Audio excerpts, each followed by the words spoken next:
Nah, siapa tahu sobat trader yang lagi dengerin podcast ini juga pernah kehilangan uangnya karena ikut binary option. Apa sih binary option itu?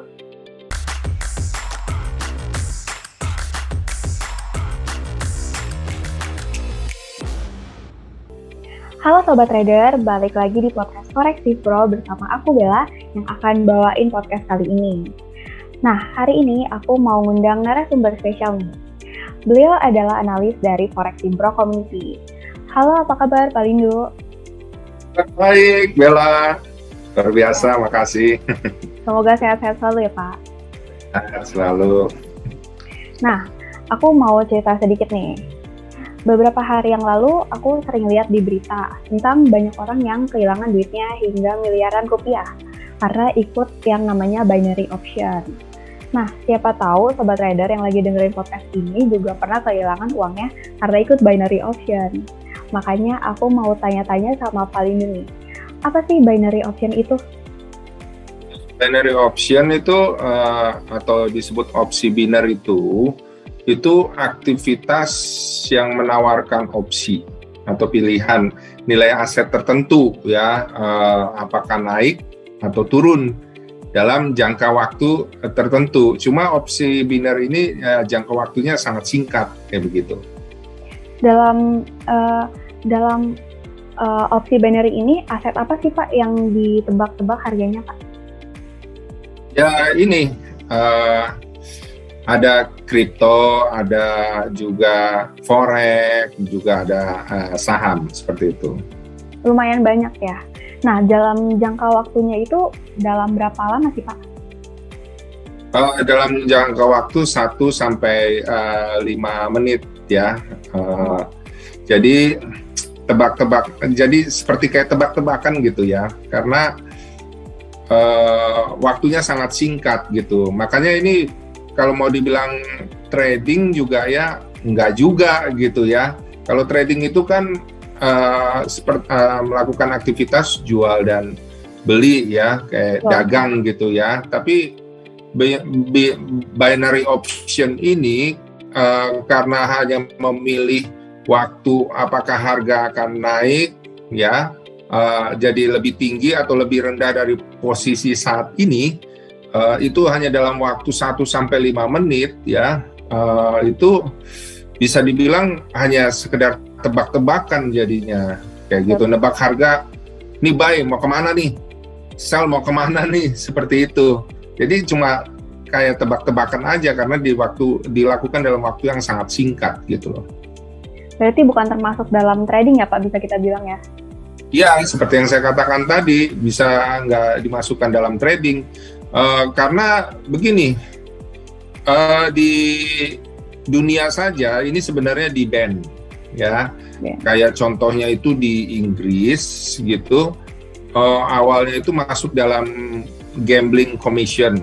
Nah, sejak tahun 2017 dari 20 binary option di London itu dihilangkan. Nah, terus kemudian otoritas keuangan di Inggris itu namanya Financial Conduct Authority atau FCA pada Desember 2018 itu merilis aturan yang melarang penjualan binary option itu ke konsumen retail. Jadi dilarang nih, seperti yang ada di kita ini ya, di Inggris itu dilarang gitu loh untuk ditawarkan ke konsumen-konsumen retail. Wah, bahkan udah dari lama ya Pak, udah dilarang di luar negeri, tapi malah banyak yang ikut di Indonesia sendiri Pak. Ya, karena memang masuknya nggak legal juga sih. Lalu kalau binary option itu, dia ngambil data dari market apa sih Pak sebenarnya? Sebenarnya kalau ngambil harga ini itu kan diambil dari harga real ya. Cuma ini masalahnya apakah mereka fair gitu loh ngambil harga dari real market gitu, nggak ada yang tahu ya begitu. Jadi ya memang saya sendiri juga nggak tahu dia ambil datanya dari mana, seperti itu. Oh, jadi orang yang ikut binary option ini juga nggak dapat kepastian dapat datanya tuh beneran atau enggak ya Pak? Ya, dibilangnya Nggak sih aman ya dari uangnya ya? real gitu, dari real account. Cuma kan untuk kepastiannya masih nggak jelas begitu. Oke. Nah, untuk melakukan transaksi di binary option ini, perlu nggak sih menggunakan analisa atau bahkan bisa atau enggak menggunakan analisa, Pak? Semuanya sih sebenarnya ya, kayak misalnya analisa forex itu perlu analisa, itu bisa dianalisa pergerakan arah naik atau arah turun gitu ya. Cuma kalau di misalnya nih di forex ya, kan dianalisa, oh harga mau naik gitu ya, tapi ternyata harga turun gitu, floating loss gitu kan ya. Tapi Iya. kan bisa kemudian akhirnya berbalik lagi harga terus malah jadi profit bisa ya, karena nggak dibatasin waktu kayak begitu. Sementara ini kayak jadi tebak-tebakan dalam waktu cepat 1-5 menit nih harga mau naik kemana nih atau mau turun kemana nih kayak begitu. Jadi karena waktunya yang sangat singkat ini sepertinya nggak bisa untuk menganalisa karena terlalu pendek jangka waktunya, bukan dibilang jangka waktunya, terlalu singkat lah ya, cuma 1-5 menit seperti itu. Udah waktunya singkat, marketnya juga belum tentu jelas ya Pak, itu beneran real atau enggak. Ya, nah itu dia, ya begitu. Jadi makanya, jadi kayak tebak-tebakan, makanya kan di London itu sempat masuk komisi judi gitu kan ya, dilarang untuk dipasarkan ke retail ya karena begitu mungkin ya, jadi seperti kayak judi. Tadi udah jangka waktunya yang sangat singkat itu juga marketnya belum tentu real ya Pak, untuk dianalisa jadi bingung gimana caranya. Oh betul, itu betul sekali. Nah kemudian untuk melakukan transaksinya itu udah nggak pakai analisa. Kemudian mekanisme jual belinya sendiri itu kayak gimana Pak? Mekanisme jual belinya itu gini ya, itu misalnya kita kayak bertaruh 1 juta gitu ya. Kalau untung kita dapatnya cuma 80%-nya gitu ya dari modal. Jadi kalau tadi 1 juta cuma dapat 800.000 ya. Tapi kalau rugi itu semua yang kita pertaruhkan itu 100%-nya hilang. Jadi 1 jutanya hilang gitu ya. Iya. Yang dipertaruhkan maksudnya untuk masuk ke pasar, kalau misalnya di forex itu kan 0,1 lot $100 gitu kan. Kalau 1 lot $1.000 gitu. Ibaratnya kayak begitu, masuk pasar gitu kan ya. Masuk pasar 1 juta, kalau kalah langsung hilang. Sementara kalau di forex itu kan ya enggak gitu loh, tergantung berapa poin dia bergerak atau dibatasin stop loss-nya, taking profit-nya kayak begitu. Nah, terus juga sebaiknya itu kan kalau trading itu risk resikonya jangan risk reward-nya ya jangan kayak begitu ya 80 banding 100%, harusnya seimbang 50 banding 50 gitu ya. Supaya apa? Untuk mengcover kerugiannya itu bisa lebih mudah gitu dibandingin kalau 80% untung 100% rugi, wah udah agak susah nih untuk tutupnya kayak begitu. Berarti benar-benar nggak ada strategi untuk membatasi kerugian ya Pak? Kalau misalkan kita salah tebak langsung hilang aja modal kita. Binary option sih ngomongnya ya, itu teknik kompensasi gitu ya. Apa tuh Pak teknik kompensasi? Ya, teknik kompensasi itu kalau misalnya nih tebakan pertama kalah dia ya 1 juta tadi hilang. Nah, untuk masuknya lagi yang kedua nggak bebas gitu loh, dia harus katanya 2,5 kali lipatnya gitu loh. Jadi tadi udah rugi 1 juta, terus kalau masuk lagi gitu, trading lagi, diomongnya masuk lagi gitu, mempertaruhkan lagi itu 2,5 juta ya. Nah, kalau kalah nanti 2,5 kali lipatnya lagi dari yang 2,5 juta kayak begitu. Ya, sementara kalau rugi, kalau untung ya, ini yang untung udah pertama misalnya untung, kedua untung, itu nanti fee dari platformnya malah ditingkatin kayak begitu. Kan jadinya untungnya jadi malah untung kepotong, lama-lama kan nanti kemakan juga sama ruginya. Jadi ya bisa dibilang malah jadinya seperti kayak ingin membuat kita kalah ya.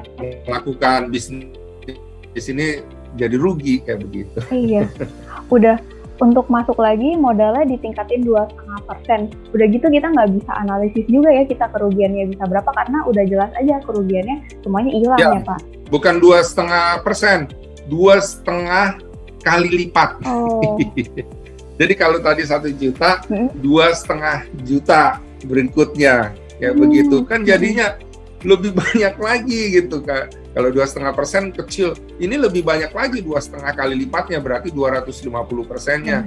Bayangin itu uang yang harus dikeluarkan. Ya kalau untung, kalau rugi lagi, timpalin lagi lebih pakai modal yang lebih besar lagi. Makanya ini sangat beresiko kalau seperti itu. Iya, dan pasti orang-orang juga naruh modal yang lebih besar juga dengan harapan modal yang sebelumnya hilang juga balik ya Pak. Betul. Harapannya sih seperti itu, tapi dengan sistem yang seperti ini bisa sulit sekali gitu untuk meraih profit, ya begitu. Gak heran kita bisa ada yang hilang. Nggak bisa mengatur dengan bebas risk rasionya, nggak bisa mengatur dengan bebas mau tradingnya masuknya berapa gitu. Kayaknya harus ditentukan dengan aturan seperti itu. Betul. Gak heran ada yang hilang sampai miliaran ya Pak, karena pasti bertahap. Oke, kalau dari Palindo nih, ini pertanyaan terakhir mungkin ya. Apakah ada saran untuk para sobat trader yang ingin melakukan trading, Pak? Saya sih, kalau mau melakukan trading, investasi gitu ya, itu di tempat yang legal lah, ya, yang sudah jelas legalitasnya, diawasi oleh Bapepti, kayak begitu ya. Coba aja binary option ini gitu masuk gitu nggak legal gitu ya, padahal di London sana itu udah dimasukkan ke dalam perjudian gitu kan ya, komisi perjudian gitu yang nggak boleh ditawarkan ke yang retail gitu. Nah pasti Bapepti udah melihat itu semua sehingga ya tidak melegalkan akan bisnis binary option ini. Jadi untuk para sobat trader sekalian, kalau mau lebih aman berinvestasi melakukan trading gitu ya, lebih baik lakukan saja yang legal, yang jelas legalitasnya kayak begitu. Contohnya di mana tuh Pak? Ya di PT Java Global Future. Pasti ya Pak, udah jelas legalnya. Ya. Nah, oke, dari diskusi kita hari ini bareng Palindo bisa disimpulkan nih, binary option merupakan aktivitas tebak-tebakan harga karena dilakukan dalam waktu yang singkat, sekitar 1-5 menit. Risk reward-nya juga nggak seimbang nih antara keuntungan dan kerugian yang didapat. Binary option ini juga belum jelas legalitasnya.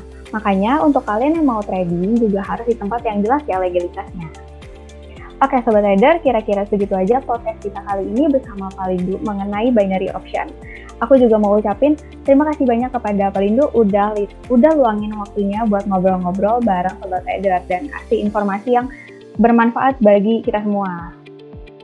Oke. Bagi kalian yang masih ada pertanyaan nih bisa komen aja di kolom komentar ya.